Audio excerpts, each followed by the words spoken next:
What's up, everyone? It's Diecastbuffet here again. Denny Hamlin wins Dover again. One of the craziest Dover races I can remember. We'll be talking all about it. Make sure to give the video a huge thumbs up, and let's talk Dover. So, the Progressive Cars won yet again in 2025, which is pretty cool for a new sponsor. Speaking of which, make sure to tap in and pre-order that race to win diecast there. That's going to be fun. Hopefully they offer it for both scales. Wow, this was definitely a Dover race. I mean, the whole event was pretty much dominated with clean air. I mean, like, if you had clean air, you were pretty much golden. I would argue that Dover is the strongest clean air racetrack probably out of all the current day ovals, next gen era. And it's just remarkable. Once you have that clean air, you're set sailed, you're good. Doesn't matter what your tires are. Yeah, usually.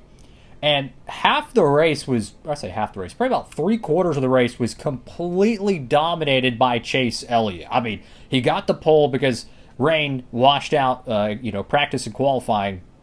He started from the pole, clearly just dominating, and the clean air just really helped him out. And then they had a caution for rain during the pit sequence. Bell stayed out, and it just really worked forward. He got the lead, Denny Hamlin, X, Y, and Z, and it kind of changed the event from there. And then, Bell had to pit, and then I think they had 2 rain delays. That was the first one. It was a temporary one. Bell had to pit, and I think Hamlin cycled back to the lead. And then Hamlin pretty much just kept holding on to it. Then they had a pretty large rain delay. That soaked the track. There was almost no cautions for incident, I think, till like at least lap 250, maybe lap 300 outside of the stage breaks, give or take. And they had about an hour and maybe 10, 15-minute rain delay, washed everything. Hamlin was the current leader. They only had about 14 to go. So I was shocked they were actually going to restart it. And I love this, by the way. Massive W, Nascar, for not giving up on the event, because years past this, they would have given up on it very much. I love to see the new way they approach weather-affected races, whether it's, hey, we're just going to put, rain tires on the road courses, rain tires on the short, flat ovals. And now, they have really changed their perspective from, okay, it rains, game over, right? Now it's, hey, we understand how bad it is for the sport in terms of momentum to end the race prematurely, not giving the television side a proper send-off so that way they can advertise for the next week. It really hurts the momentum, right? It's a real thing. You can even look up the stats for events that are, weather affected and how it affects the next week's television ratings, because a lot of the casual fans, they don't stick around. They go watch something else, which I understand people are busy. So their new approach is to finish things the day of the event rather than postponing or canceling it, which I love to see that. So massive W, NASCAR, for putting in a ton of work for, let's just call it, like 10 laps of green flag racing plus the overtime. Yeah, they went back racing. They had overtimes. And Dillon, Ty Gibbs, they're moving on to the finale for the championship of the... That's so cool. Ty Gibbs and Ty Dillon racing for $1 million. They're pretty much racing for the Winston No Bull at Indy. That's so cool, by the way. I love to see it. And they raced it out. They had like 2 overtimes. Denny Hamlin won the event, and I tell you what, clean air, man, they got to find a way to combat it. Chase Elliott, I'm a huge Chase Elliott fan, and my point is that if I'm saying the clean air is too dominant after Elliott led like 250 laps out of 400, it's not a biased opinion. It's just reality. I understand a lot of people don't want to watch one driver dominate an entire event. When they had that green flag portion after, I think, yeah, it was before the second rain delay, Bell had better tires than Denny Hamlin. Hamlin had about 10 lap older tires, and maybe they had a cycle on them, so it might have helped or hurt those tires even more. Anyways, Bell couldn't pass him at all. I mean, literally had 40 laps of just constantly following, and then the rains came. So it just shows you clean air is way too dominant. It's just way too dominant. So what I'm trying to say, not to get sidetracked from the overall event, they really need to look into a specific rule package just for Dover. Just for Dover. Maybe just let's try something crazy. Let's try a completely different spoiler. Let's get rid of the diffuser. Let's just try something and just go with it. Maybe they put a taller spoiler and get rid of the diffuser. So it has, because it needs some downforce, right? But let's make the cars less aerodependent for Dover specifically, because I love this racetrack. It needs to be a little bit better. It's better than it was, I feel like, in late Gen 6, but it's clearly way too clean air dominant. Let's try something, you know? I think that would be a fun thing for them to do. And I understand they only have one race day a year, but if you're going to have this next generation car for the next 5 to 7 years, I think it would be worth just trying a couple of test sessions and making that change. Anyways, back to the event. One thing that really bugged me is, so Elliott and Larson, this was the first overtime, I think. Larson was second on the bottom, and Hamlin was on the outside. Elliott was behind Larson, and then Briscoe was behind Denny Hamlin. And Briscoe nailed the restart. I mean, he went a little bit early, like I would have done. I would always go early if I was on a restart, because I don't think they penalize the drivers third on back if you go a little bit early.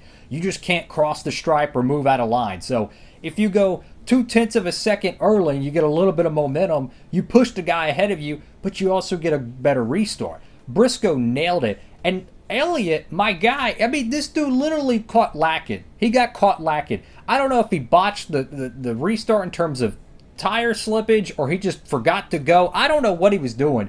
But there was like a quarter of a car gap between him and Larson. Larson being second, Elliott right behind him. And Larson had no chance there. And then they went around, and then a caution came out because they had a car wreck. And then Briscoe, he nailed it. He got second place, I believe, on that run.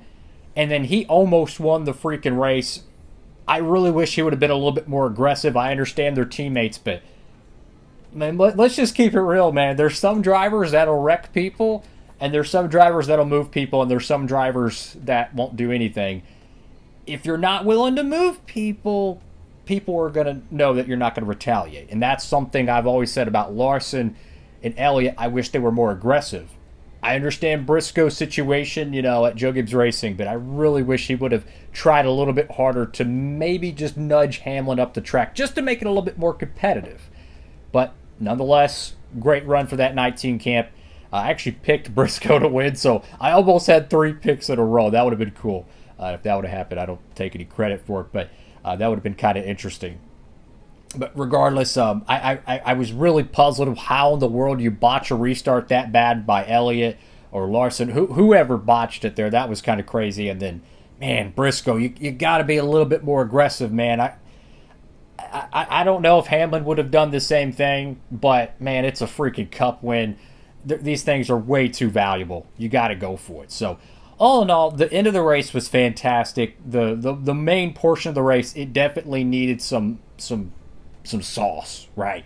You got to find a way to help combat the clean air. I love Dover, man. I tell you what, if they could fix this clean air thing, I would love to see 2 race dates here. It's one of my favorite ovals on the circuit. Just a fun track. Even in the video games, it's a lot of fun. But man, again, hats off, tip of the cap to NASCAR for not ending the race early and actually finishing it out, even though it was only 14 laps. I love to see that. I love the new change of mind. Hey, I don't care how many laps are left. We're going to do whatever it takes to get a finish today. I love to see it. So moving forward, go to the Brickyard 400 next weekend. I love the Brickyard. I know a lot of people are not a huge fan of the quality of racing there. That's fine. To me, the Brickyard 400 is still the Brickyard 400 as it was in '94. I know the atmosphere and the crowd and all that stuff is not going to be anywhere like that.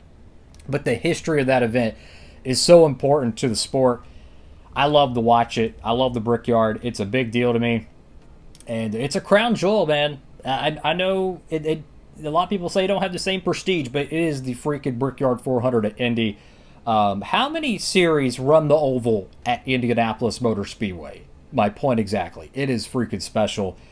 My honest expectations, well, last year there wasn't a ton of passing, but we did get some crazy strategy at the end. I think Brad Kay was leading, and they were like, "Oh, they're good on fuel." And a caution came out, and then they had Larson leading, and then there was a no caution, and had a little bit of controversy to it. But that's kind of good for talking once in a while. Hopefully, it's a great race. I'm really looking forward to see how the $1 million battle between Gibbs and Ty Dillon goes. That's going to be a lot of fun. Again, it's basically the modern day version of the Winston Noble from the Winston Cup days. So I really like it. It's a lot of fun. Some other news and notes. Apparently, Chicago is not coming back as the street course for 2026, from what I hear. And apparently, they're going to San Diego, which that's going to be interesting. Hopefully, Chicagoland is back. I'm hoping Mexico City comes back too. But I mean, not to go into diatribe, there's only so many events on the schedule. You got 36 races, right? And you've already pulled a lot of the double dates. You already pulled the Michigans, the Poconos, the Dovers. I don't know how you fit all these racetracks that you keep rotating into the schedule. The Gateways, the Iowas, the North Wilkesboros. Eventually, you're going to run out of room. It's like musical chairs. So I don't know what the decision's going to be made there moving forward, but it'll be interesting enough. So that's all for now. Thank you all for watching the video. Make sure to like, comment, and subscribe. Diecastbuffet signing off.